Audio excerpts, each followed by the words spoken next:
दोस्तों, अगर मैं आपको कहूं कि पूरी दुनिया एक शेयर को 300 रुपये में खरीदती है और आपको वही शेयर 225 230 रुपये में मिलेगा, तो आप कहेंगे वाओ, बताओ कहां से कैसे करना है। ये डिस्काउंट शेयर मार्केट में कहां से होता है? जी हाँ, डिस्काउंट होता है शेयर मार्केट में, लेकिन होता है तब जब राइट इशू आता है। एक कंपनी के फंड रेज करने के बहुत सारे तरीके होते हैं। IPO के थ्रू किया जा सकता है, OFS ऑफर फॉर सेल के थ्रू किया जा सकता है। एक तरीका होता है राइट्स इशू, जिसमें डिस्काउंट लगता है एग्जिस्टिंग शेयर होल्डर्स को, जो कि उस कंपनी के शेयर को और खरीद सकते हैं, लेकिन सस्ते में। और सस्ता 20, 30, 35% डिस्काउंट कंपनी देती है, लेकिन अपने एग्जिस्टिंग शेयर होल्डर्स को ही। इस वीडियो में देखेंगे इस राइट इशू का मतलब क्या है, आपको क्या करना है इसको लेके, इसके कुछ एग्जाम्पल्स क्या हैं, फ़ायदे और नुकसान क्या हो सकते हैं, ये सब कुछ इस वीडियो में। तो आइए शुरू करते हैं।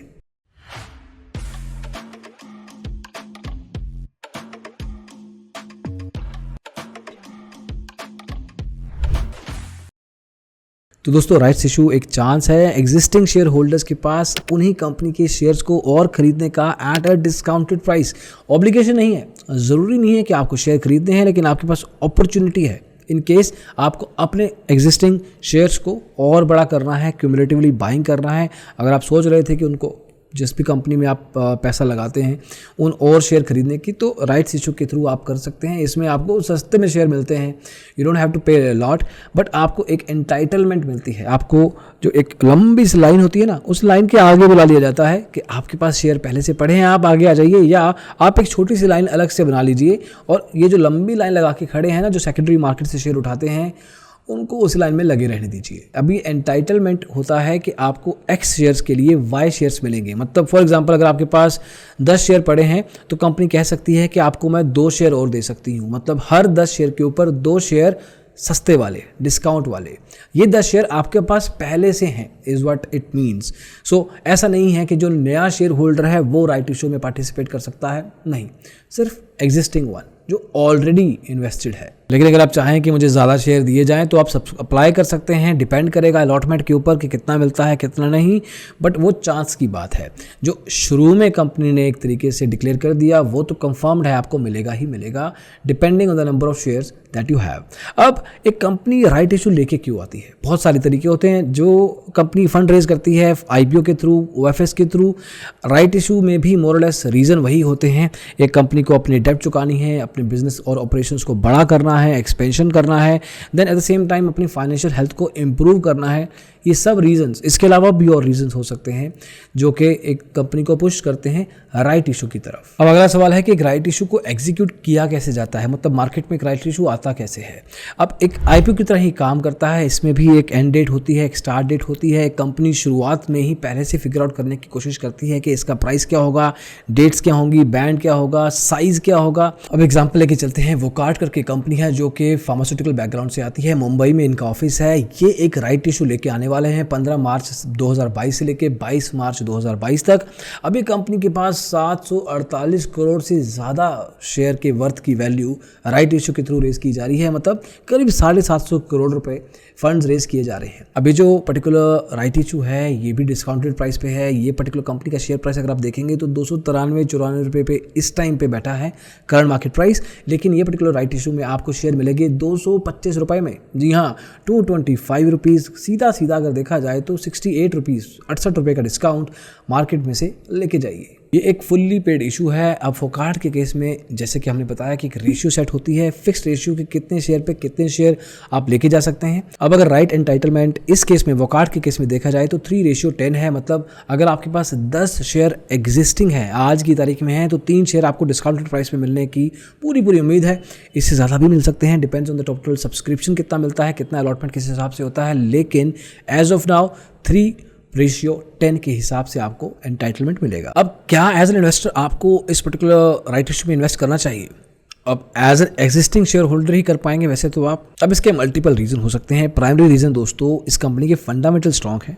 इसके अलावा 2 साल के अगर प्रोजेक्शंस में देखें तो पिछले 2 साल में इसने ग्रोथ अच्छी देखी है। इसमें ड्राइवर्स रहे हैं कि इस कंपनी ने इनकम प्रोजेक्शन काफ़ी स्ट्रॉन्ग रखी है और कॉन्टिन्यूस रखी है। वैक्सीन बिजनेस में रही तो कोविड-19 के टाइम पे इसने काम अच्छा किया। डायबिटीज़, बायोसिमिलर्स, एमर्जिंग मार्केट्स में इसने अच्छे बेचे हैं और ब्रांडेड फार्मास्यूटिकल्स एंड API में भी ये पर्टिकुलर कंपनी अपना हाथ आजमा चुकी है। अब आइसिंग ऑफ द केक दोस्तों ये है कि ये कंपनी गवर्नमेंट की PLI स्कीम के अंतर्गत आती है और एलिजिबिलिटी पीरियड के दौरान इसको 250 करोड़ रुपए का इंसेंटिव मिलने के लिए ये कंपनी एलिजिबल है। हालांकि किसी भी राइट इशू में इन्वेस्ट करने से पहले या किसी भी तरह की इन्वेस्टमेंट करने से पहले आपको खुद का एनालिसिस करना ज़रूरी है। ये एक एग्जाम्पल के तौर पर लिया गया था। हालांकि अगर आपको इसमें इन्वेस्ट करना है वो आप अपने हिसाब से, अपनी सोच के हिसाब से, अपने एनालिसिस के हिसाब से इसमें इन्वेस्ट कर सकते हैं। अब राइट इशू का एग्जाम्पल समझ लिया, कॉन्सेप्ट समझ लिया, इसके फ़ायदे क्या हैं। अब आपके लिए क्या फ़ायदे होंगे, सबसे पहले कंपनी के फ़ायदे देख लेते हैं।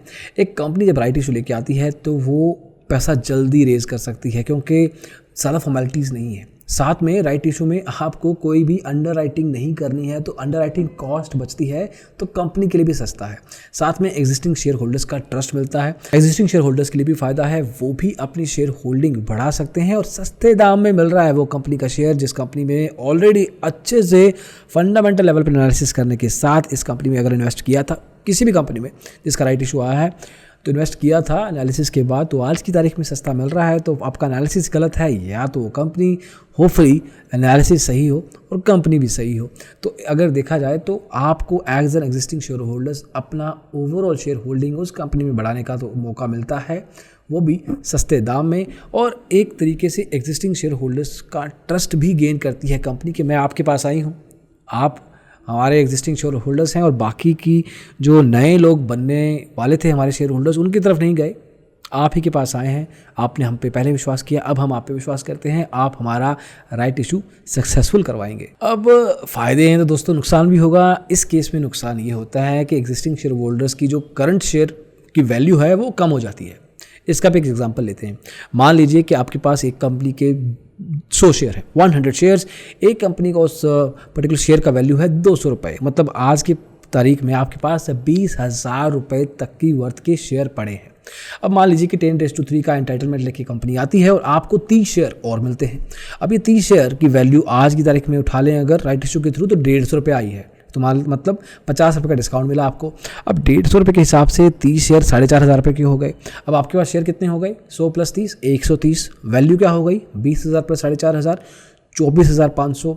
अब एक शेयर की वैल्यू क्या रह गई 24,500 डिवाइडेड बाय 130, मतलब करीब 188 रुपये 46 पैसे। तो अब जो 200 रुपये का शेयर था वो 188 रुपये 46 पैसे का रह गया, 11 रुपये 54 पैसे का नुकसान।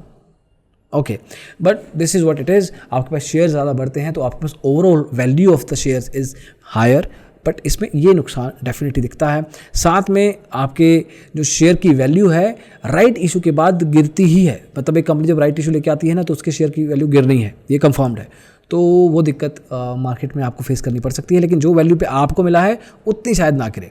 तीसरा है कि जब कंपनी एक राइट इशू लेके आती है तो ज़्यादातर लेवल पे उसको अपने कर्जे चुकाने होते हैं, तो उस कंपनी की रेपुटेशन के लिए थोड़ा सा ख़राब हो सकता है। ये थोड़े से कंसर्न है, लेकिन ओवरऑल लेवल पे आपका एनालिसिस जो भी कहे उसी बेस पे जाएं, या आपके फाइनेंशियल एडवाइजर का जो एनालिसिस कहता है उसके बेस पे जाएं। तो दोस्तों ये था राइट्स इशू का पूरा कॉन्सेप्ट। इसका मतलब क्या था, इसका एग्जाम्पल लिया, फ़ायदा क्या है, नुकसान क्या है, किस तरह से चलता है, ये सब कुछ बताने की कोशिश की। अब राइट्स इशू को लेके शायद आपको कोई डाउट ना हो अगर तो कमेंट्स में बताइए और we will be hopefully happy to answer that, and in case कुछ स्पेसिफिक डाउट निकलता है तो एक फॉलोअप वीडियो भी बना सकते हैं। पसंद आया हो तो लाइक कर दीजिए, अगर और ऐसे वीडियोस देखने हैं तो सब्सक्राइब कर दीजिए, और अगली बार जल्दी ही मिलेंगे एक नए वीडियो के साथ। अभी के लिए इतना ही, thank you so much, bye bye.